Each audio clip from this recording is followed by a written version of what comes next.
Salatullah, salamullah.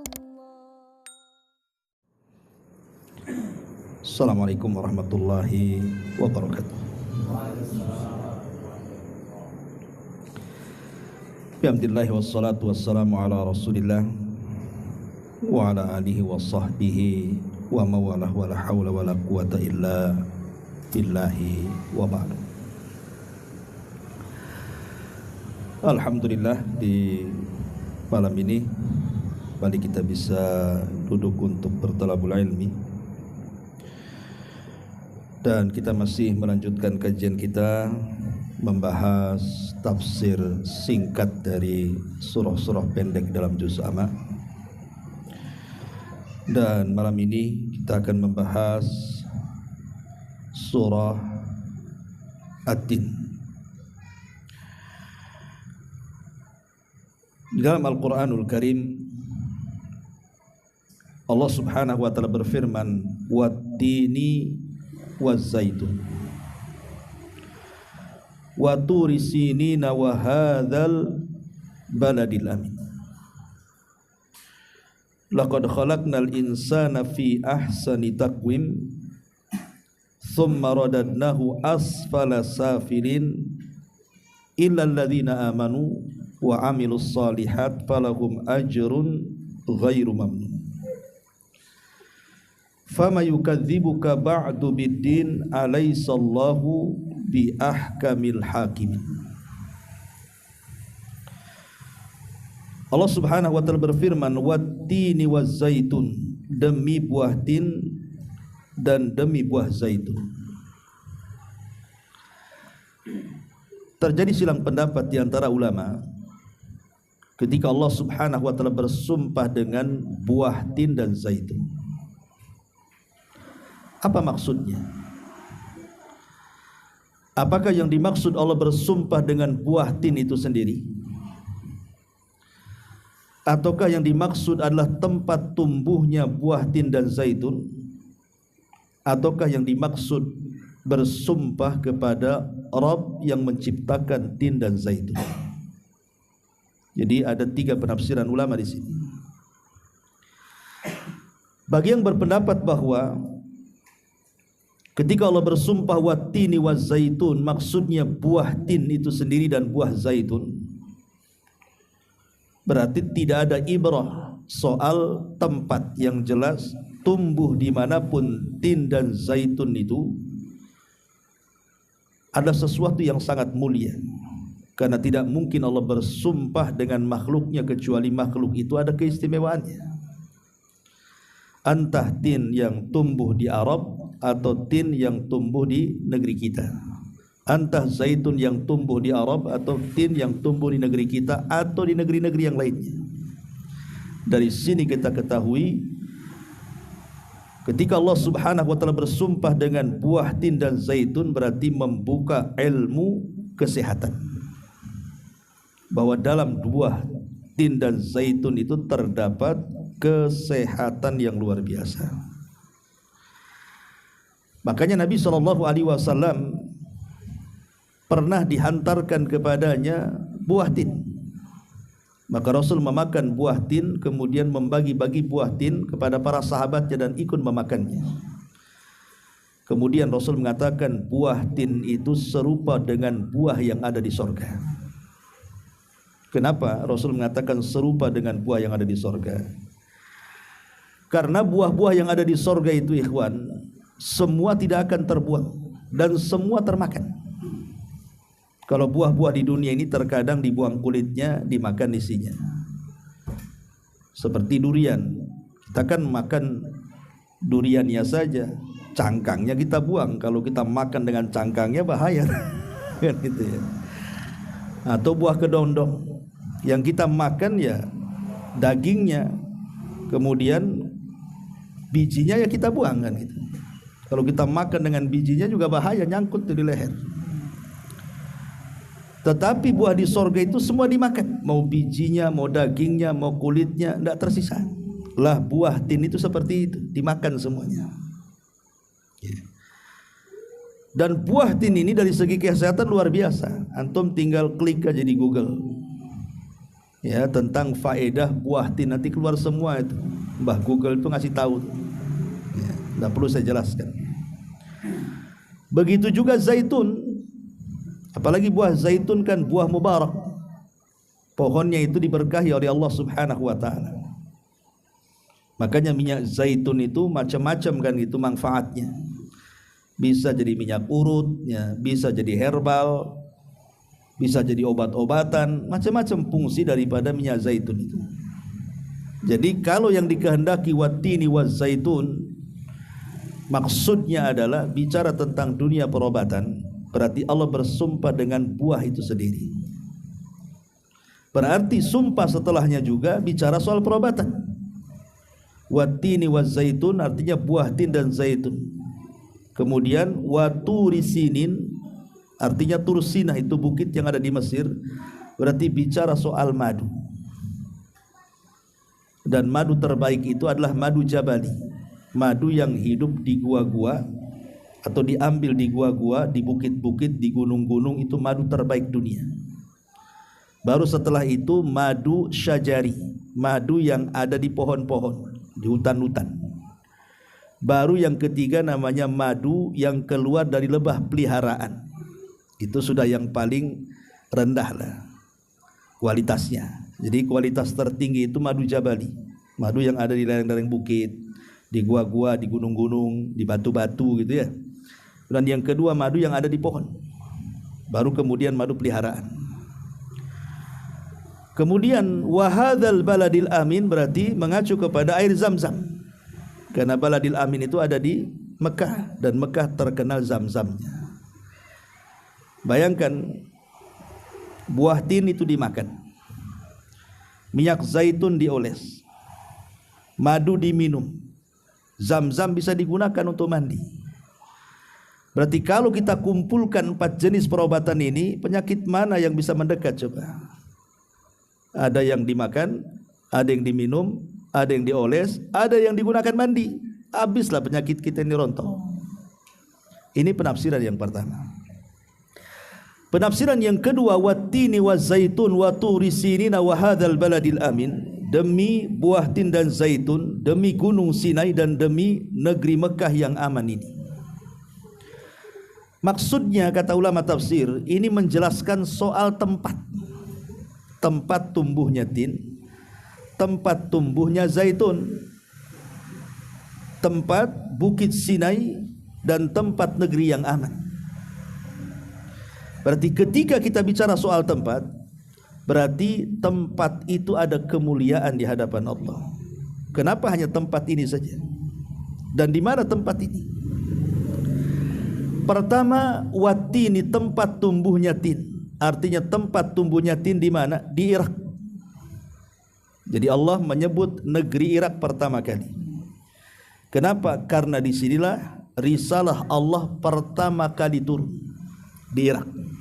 Kepada siapa? Kepada Nabi Nuh alaihi salam. Nuh itu kapalnya itu bersandar di Bukit Jud. Dan Bukit Jud itu ada di Irak. Dan di situ ada banyak tumbuh buah tin, dan sekarang ada masjid namanya Masjid Nuh. Artinya bahwa Irak ini tempat risalah pertama Allah turun. Apalagi di situ ada Rasul dari kalangan ulul azmi yang kedua, siapa? Ibrahim. Ibrahim lahir di Irak. Ya. Kemudian di sana ada Nabi Allah Yunus ibn Matta. Nabi Allah Yunus alaihi salam. Yang kedua wazzaitun. Di mana tumbuhnya zaitun? Pertama kali di Syam, Palestina dan sekitarnya. Dan di Syam ini seluruh nabi-nabi Bani Israel diutus.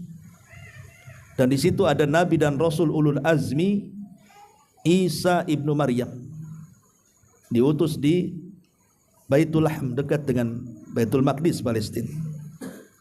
Dan ribuan rasul dan nabi Bani Israel itu diutus di Syam, tempat tumbuhnya zaitun. Kemudian waturisin, Bukit Saina, di mana? Di Mesir. Di Mesir ada Nabi siapa? Musa.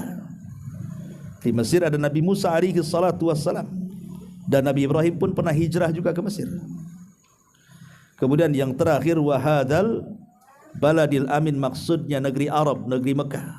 Di situ ada siapa? Ismail, ada Ibrahim juga, dan ada Rasul kita Muhammad sallallahu alaihi wasallam.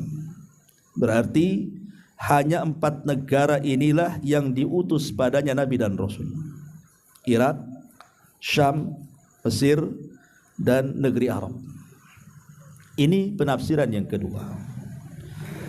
Penafsiran yang ketiga, maksudnya wattini wazaitun wa turi sinina wa hadzal baladil amin. Wattini wazaitun artinya Rabb yang menciptakan buah tin. Demi Rabb yang menciptakan buah tin. Demi Rabb yang menciptakan buah zaitun. Kalau ini yang dimaksud, artinya Allah Subhanahu wa taala hendak memberikan nikmat kepada manusia dengan buah-buahan ini. Dan di sini ada faedah besar yang sering saya ucapkan atau yang sering saya jelaskan tentang kebesaran Allah Subhanahu wa taala tentang 5 perkara. Pertama al-ijad, yang kedua al-i'dad, kemudian yang ketiga al-imdad, kemudian yang keempat al-irsyad, kemudian yang kelima al-is'ad. Apa itu 5 perkara ini? Pertama al-ijad, Allah lah yang menciptakan buah tin dan buah zaitun. Kemudian yang kedua, setelah Allah menciptakan tin dan zaitun, kemudian al-i'dad, Allah persiapkan. Allah persiapkan buah-buahannya itu. Kemudian setelah Allah persiapkan al-imdad, Allah perbanyak. Terkadang satu pohon ini kan banyak buah zaitun, kemudian kalau seandainya kita diambil bijinya, ditanam lagi, nanti tumbuh lagi pohon tin dan zaitun, nanti berbuah lagi, nanti kita ambil lagi buahnya, kita tanam lagi, akhirnya jadi banyak kan begitu. Tidak pernah terputus tin dan zaitun itu namanya al-imdad. Kemudian al-irsyad, kita diarahkan untuk memakan buah itu karena buah itu sangat bermanfaat. Kemudian al-is'ad, kita bahagia dengan memakannya karena banyak kandungan kesehatan di dalamnya. Artinya ini semua nikmat Allah Subhanahu wa taala. Ini penafsiran yang ketiga, bahwa maksudnya wattini wazaitun artinya Rabb, demi Rabb pencipta buah tin dan zaitun. Kemudian Allah Subhanahu wa taala mengatakan wa turi sinin, dan bukit demi bukit Saina, demi bukit Sinai. Bukit Sinai itu di mana? Di Mesir. Dan disitulah tempat Nabi Allah Musa alaihi salatu wassalam mendapatkan wahyu. Turun Taurat kepada Nabi Musa itu di bukit Sinai. Akhirnya menjadi kitab pertama yang turun dari langit, yang menjadi pegangan Bani Israel dan menjadi syariat Nabi Musa alaihi salatu wassalam. Kemudian wahadzal baladil amin, dan demi negeri Mekah yang aman. Kemudian Allah bersumpah dengan negeri Mekah. Ya, karena negeri Mekah itu adalah negeri yang sangat suci, bahkan tersuci di dunia. Tidak sebagaimana pengklaiman orang-orang Syiah bahwa negeri tersuci di dunia bukan Mekah tapi Karbala katanya. Karbala di mana? Di Irak. Karena terbunuhnya Husain di situ. Nah, itu pengklaiman orang Syiah. Makanya orang Syiah itu mereka mengambil tanah Karbala, kemudian dicetak, dibuat bulat-bulat seperti ini. Ya, untuk apa? Untuk sujud. Orang Syiah itu kalau sholat, maka dahinya harus mengenai tanah Karbala. Makanya di Karbala itu ada pabrik memproduksi tanah-tanah yang dibuat kepingan-kepingan seperti ini, seperti bulat begini, kemudian diletakkan di depan. Jadi kalau sujud harus ke tanah itu. Walaupun aneh, bukankah anggota sujud itu ada 7? 2 kaki, 2 lutut, 2 tangan, kemudian dahi dan hidung. Kenapa cuma di dahi saja? Kenapa nggak buat 7 butir? Kan itu ya, harusnya kan 7 butir, supaya anggota sujudnya kan kena semua. Masalahnya karena tanah Karbala yang dibuat oleh Syiah itu sangat laku keras. Karena kan orang Syiah di mana-mana. Dilirik pula sama Cina. dibuat made in China. Entah dari mana tanah, yang jelas ada made. Masyarul muslimin yang dimuliakan Allah Azza wa Jalla, intinya bahwa tanah Mekah itu tanah yang sangat suci sekali. Adapun disebut baladil amin, negeri yang aman, ya karena Mekah itu negeri yang aman, baik secara hissi ataupun maknawi. Secara hissi dan maknawi, Mekah itu negeri yang aman. Lihat bagaimana Abraha ketika menyerang Ka'bah. Karena itu negeri yang aman, Allah tidak redha kalau Abraha mengacau Ka'bah. Dikirim burung ababil, akhirnya menghancurkan Abraha dan pasukannya. Itu negeri aman, jangan diganggu. Dan setiap orang yang ziarah ke sana pasti merasa aman. Antum kalau umrah atau haji ke sana kan, itu hati kita tenang rasanya di sana. Dan setiap pulang dari umrah itu pengen balik lagi ke sana, karena itu negeri yang aman. Aman segalanya, termasuk negeri tersebut aman dari seluruh maisha mereka, makanan mereka juga aman. Bahkan apa yang ada di negeri kita ada di sana. Padahal di sana kan susah mau tumbuh nangka, ada juga nangka di sana. Susah untuk tumbuh pisang, banyak pula pisang di sana. Lebih enak lagi, lebih besar lagi, lebih segar lagi kan itu. Delimanya, anggurnya, apelnya, pokoknya luar biasa. Sak duku-dukunya. Tapi matua saya belum pernah lihat. Mungkin ada juga, kita tidak tahu ya. Tapi intinya bahwa mereka tidak kekurangan buah-buahan, padahal Mekah itu tidak bisa ditanami, itu masalahnya. Singkong aja ada, padahal tanaman singkong tak ada kan gitu. Coba bagaimana amannya negeri itu sehingga aman dari kelaparan. Semua makanan ada.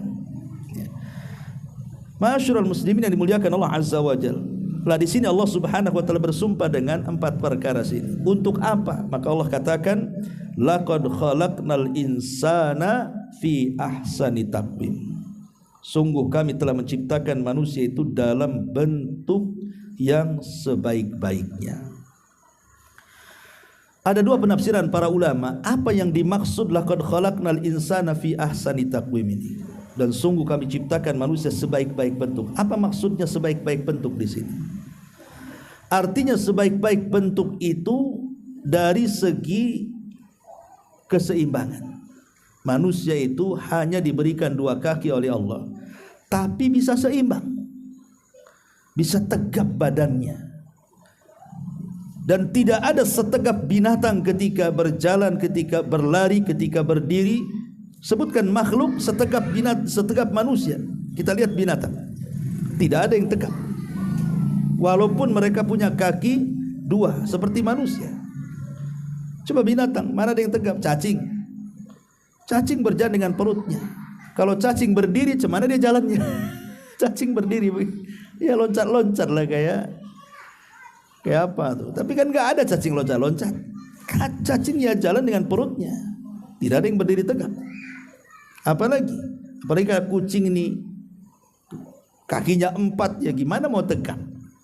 Ya kalau tegak begini gitu ya, itu sebentar aja. Itu atraksi saja. Kalau jalan tetap juga pakai 4 kaki bungku lagi. Kera umpamanya yang mirip dengan manusia pun tidak tegap, kera tuh tetap saja bungku dia. Sebutkan binatang apapun, tidak ada yang setegap setegap manusia gitu ya. Saking indahnya Allah bentuk, walaupun hanya dengan kedua kaki tapi bisa seimbang. Ini yang pertama. Penafsiran yang kedua maksudnya, makanya manusia itu dikatakan seindah-indah bentuk, bahkan bukan hanya dibandingkan binatang, dibandingkan seluruh makhluk yang Allah ciptakan, manusia itu tetap terbaik. Sering saya kisahkan sama antum tentang kisah di zaman Khalifah Abu Ja'far Al-Mansur. Dari zaman Khalifah Abu Ja'far Al-Mansur rahimahullahu ta'ala. Jadi anak muda ini, ada anak muda baru menikah, istrinya cantik sekali. Yang namanya baru menikah tentu ya masih lengket kan gitu ya dengan istrinya. Dibawalah jalan-jalan ke padang pasir malam ketika purnama sedang sempurna. Dipandangnya purnama itu. Kemudian dia bersyair. Ya. Saking indahnya melihat purnama dan saking indahnya juga melihat kecantikan istrinya, Kemudian dia bersair, akhirnya salah ucap sairnya itu, sampai mengatakan illam takun kal qamari fa anti talik, katanya. Kalau wajahmu tidak seperti bulan di sana, ku ceraikan kamu, katanya. Jadi dia salah ngomong, mau memuji kecantikan istrinya malah kemudian memuji bulan pula. Nah, itulah biasa sabkul lisan. Kadang-kadang orang itu kan kepleset ucapan kan. Illam takun kal qamari fa anti talik. Kalau wajahmu tidak seperti bulan, ku ceraikan kamu, katanya. Ketika dia ngomong begitu, tersadar dia, astagfirullahaladzim, kenapa saya mengucapkan kalimat ini? Dikisahkanlah kepada Abu Ja'far Al-Mansur. Tolong katakan kepada para ulama, apakah ucapan itu jatuh talak atau tidak? Jadi sama Abi Ja'far Al-Mansur dikumpulkanlah semua para ulama dari semua madhab, Syafi'inya, Malikinya, Hambalinya, Hanafinya, dikumpulkan di istana. Kemudian ditanyakan, apakah ucapan anak muda yang tanpa sadar ini mengucapkan, jika wajah istriku tidak seindah bulan purnama, maka cerailah, jatuhlah talakku kepadanya. Maka sepakat tiga madhab, Syafi'i, Hambali, Maliki, mengatakan jatuh talak, jatuh cerai. Kenapa? Karena yang namanya cerai itu sungguh-sungguhnya sungguh-sungguh, main-mainnya juga sungguh-sungguh, itu masalahnya. Jadi nggak ada kaitan. Tapi di situ ada anak muda dari madhab Hanafi, diam saja, tidak berfatwa apapun karena merasa paling muda. Maka Abi Ja'far Al-Mansur mengatakan kepada anak muda dari madhab Hanafi ini, kalau engkau bagaimana fatwamu? Kalau engkau bagaimana fatwamu? Ya, coba anak-anak ditenangkan itu. Jadi akhirnya anak muda ini bangkit dan mengatakan, sungguh aku menyelisih pendapat senior-senior saya, katanya. Kalau saya berpendapat tidak jatuh talak. Jadi Abu Ja'far Al-Mansur kaget, loh, kok bisa kau berfatwa menyelisih fatwa orang-orang ini, katanya. Kemudian dia mengatakan, yang berfatwa itu bukan saya, tapi yang berfatwa itu Allah. Kemudian dia bacakan, wattini wazaitun wa turi sinina wa hadzal baladil amin laqad khalaqnal insana fi ahsani taqwim. Sungguh kami telah ciptakan manusia sebaik-baik bentuk. Artinya lebih baik dibandingkan bulan. Berarti ucapan itu salah. Kalau wajahmu tidak seperti bulan, tidak seindah bulan, maka jatuhlah talak. Wong manusia lebih indah daripada bulan, berarti tidak jatuh talak. Kata Abi Ja'far Al-Mansur, sadaqta, aku suka dengan pendapatmu. Sudah nggak jadi talak kamu, katanya.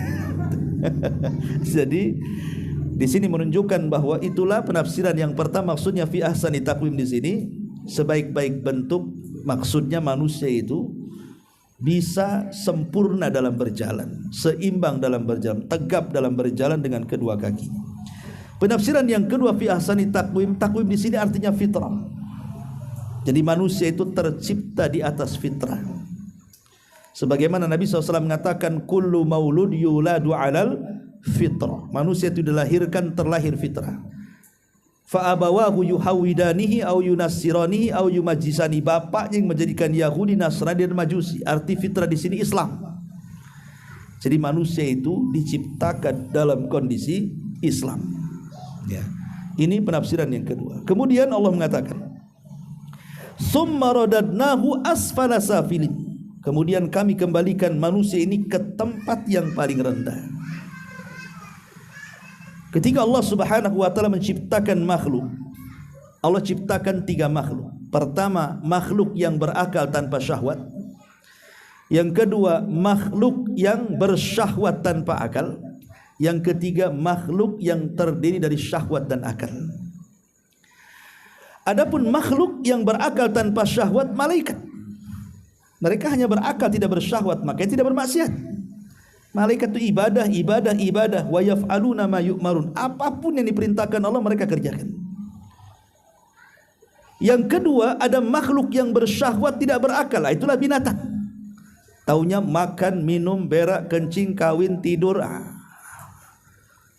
ngambil hak orang, gitu ya, ambil hak kawannya. Pokoknya nggak peduli dia. Yang penting senang binatang itu, karena hanya ikut syahwat saja.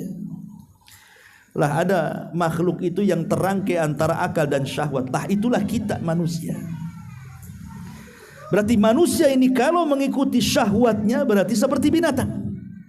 Kalau kita lebih banyak mengikuti syahwat dibandingkan akal kita, berarti kita sama dengan binatang, bahkan terkadang lebih sesat daripada binatang. Balhum hum ulaika kal an'am balhum adhal, kata Allah.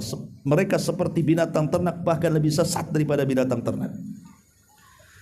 Tapi kalau akal mereka lebih digunakan dibandingkan syahwatnya, berarti mereka seperti malaikat, bahkan lebih mulia dibandingkan malaikat terkadang manusia. Artinya di sini ada naik, ada turun. Ya. Kapan naik?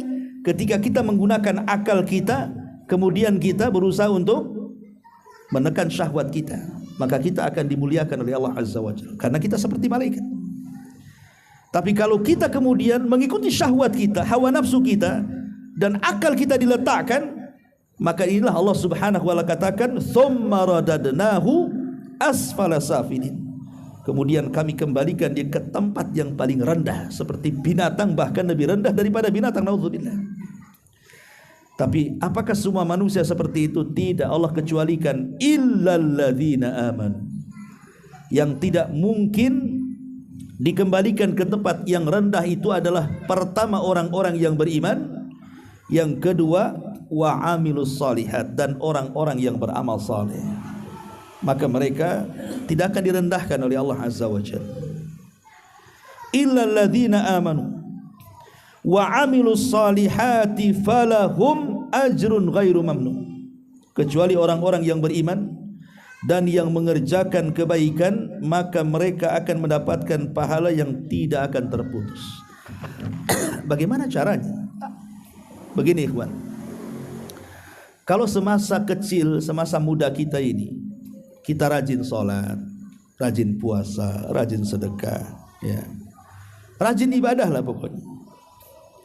Maka kalau Allah Subhanahu wa ta'ala takdirkan kita tua kemudian melemah, tetap kita mendapatkan pahala yang sering kita lakukan.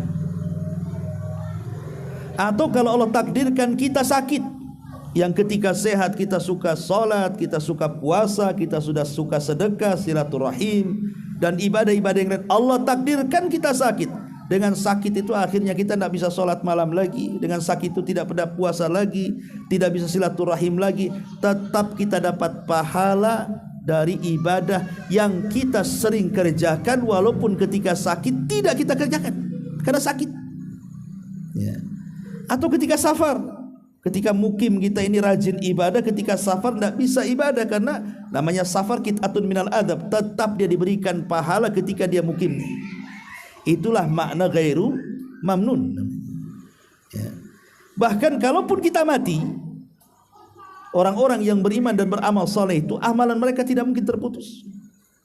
Makanya Nabi SAW mengatakan, "Idza mata ibnu adama inqata amaluhu illa min thalathin sadaqatin jariyah aw ilmin yuntafa'u bihi aw waladin salihin yad'u lahu." Apabila anak Adam terputus dari dunia alias kematian, terpisah dengan dunia dengan kematiannya, maka tidak ada yang dibawa kecuali 3 perkara. Pertama, ilmu yang manfaat, ilmu yang diajarkan. Antum mengajarkan solat kepada anak-anak gitu ya, antum mengajarkan dakwah kepada kawan-kawan, tetangga, atau siapapun lah, kita ajak kebaikan dengan pengetahuan kita. Maka kalau ada orang dapat hidayah lantaran ilmu yang kita sampaikan, maka itu akan menjadi multi level pahala setelah kematian kita. Au ilmin yuntafa'u bihi. Kemudian au shadaqatin jariyah, atau sedekah yang mengalir, seperti wakaf. Antum mewakafkan untuk pembangunan masjid, pembangunan panti asuhan, pembangunan pesantren, pokoknya yang sifatnya wakaf, yang tidak hilang. Umpamanya di pesantren ada bangun masjid, oh tiang itu satu sayalah kan itu. Oh ini atap ini saya, ini ngecor ini 1 kubik saya ready mix-nya, kan gitu. Nah, ini namanya sedekah yang mengalir karena sifatnya wakaf, tidak akan hilang. Ya. Awaladin salihin yad'ulahu, ataupun anak yang saleh yang mendoakan orang tuanya. Karena anak itu bagian daripada usaha orang tuanya. Jadi semakin saleh anak, maka yang untung siapa? Orang tuanya. Jadi kalau anak itu rajin sholat, rajin puasa, rajin jihad, rajin silaturahim, maka yang untung orang tuanya. Karena pahala anak itu akan diambil orang tuanya tanpa mengurangi pahala dia. Dari sini ada rahasia kenapa ayahanda Ibrahim itu mati kafir. Kenapa ayahanda Ibrahim itu mati kafir, Azar? Sebab kalau Azar itu ikut dakwah Ibrahim, berarti Azar itu akan lebih mulia dibandingkan Ibrahim. Karena bagaimanapun anak itu kan usaha bapaknya. Berarti kalau anaknya baik, sebenarnya itu kebaikan ayahnya. Ketika Azar bapaknya Ibrahim meninggal, berarti tidak ada hubung kait antara kebaikan Ibrahim dengan ayahnya. Atau ayahanda Nabi SAW meninggal dunia sebelum Rasul lahir. Kan sebelum Rasul lahir 6 bulan di kandungan ibunya, Abdullah sudah meninggal kan. Sebab kalau dia hidup kemudian mentarbiyah Nabi SAW, berarti ayahnya bisa lebih mulia dibandingkan Nabi kan. Karena bagaimanapun anak hasil orang tuanya. Atau kenapa Fir'aun ini mati kafir? Sebab dia kalau mati Islam, berarti dia menjadi mulia, bahkan bisa jadi lebih mulia dibandingkan Nabi Musa. Karena bagaimanapun Musa ini anak angkatnya. Kan itu ya.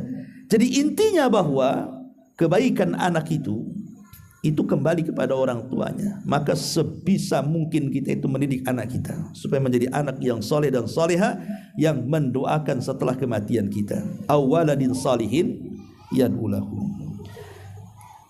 Illal ladzina amanu wa amilus salat, kecuali orang-orang yang beriman dan beramal saleh. Kenapa didahulukan iman kemudian amal saleh? Karena amal saleh itu tidak mungkin dilakukan kecuali karena ada iman dalam hati kita. Imanlah yang menggerakkan kita, termasuk antum datang kemari ini karena ada iman. Ya, kalau nggak ada iman ngapain antum duduk di majelis ta'lim di sini? Iman yang menggerakkan semuanya, sehingga dengan iman itu kita tergerak salat, kita tergerak puasa, kita tergerak zakat, sedekah, haji, umrah dan begitu seterusnya. Dan amal soleh ini tentu ada syarat-syaratnya ya. Kapan amal soleh itu diterima? Kalau ada 3 syarat. Pertama, yang melakukannya seorang Muslim. Kalau kafir walaupun sedekah nggak akan diterima, walaupun sholat nggak akan diterima. Yang kedua, harus ikhlas karena Allah. Dan yang ketiga, harus mencontoh Nabi.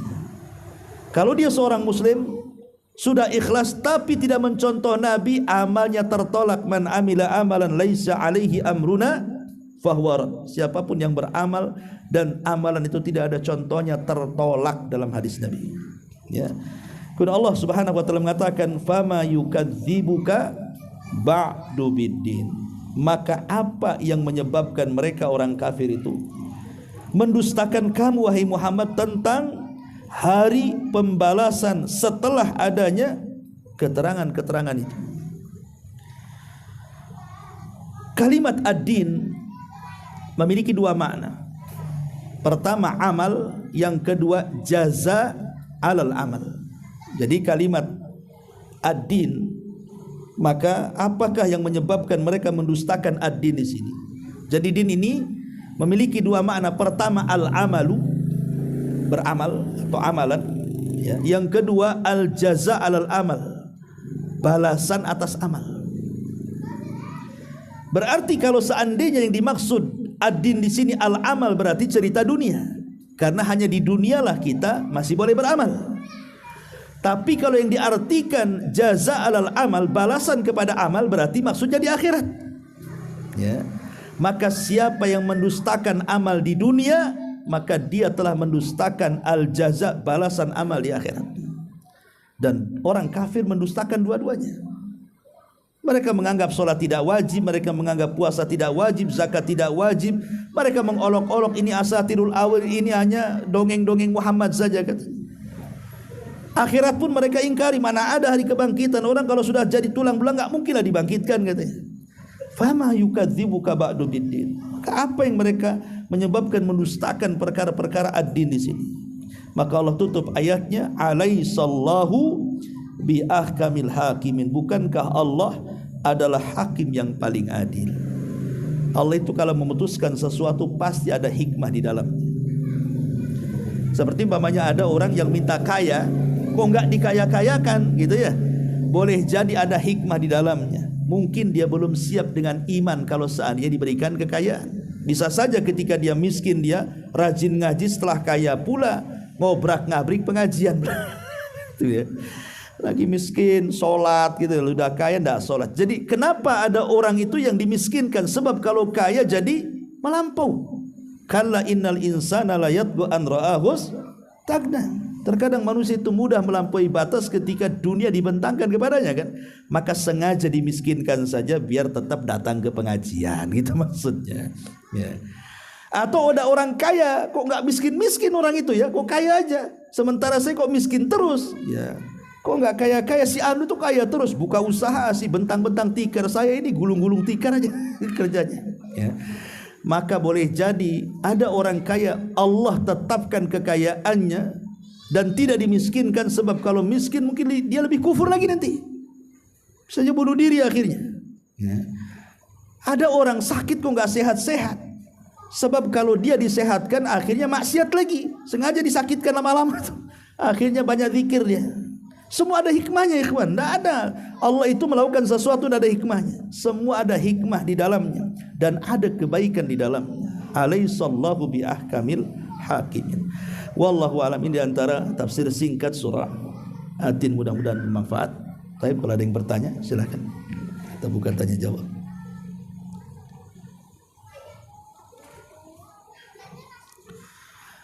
Tapi kalau tidak kita tutup. Subhanallah bihamdika asyhadu an la ilaha illa anta astaghfiruka wa atubu ilaik. Allahu ta'ala alam. Assalamualaikum warahmatullahi wabarakatuh.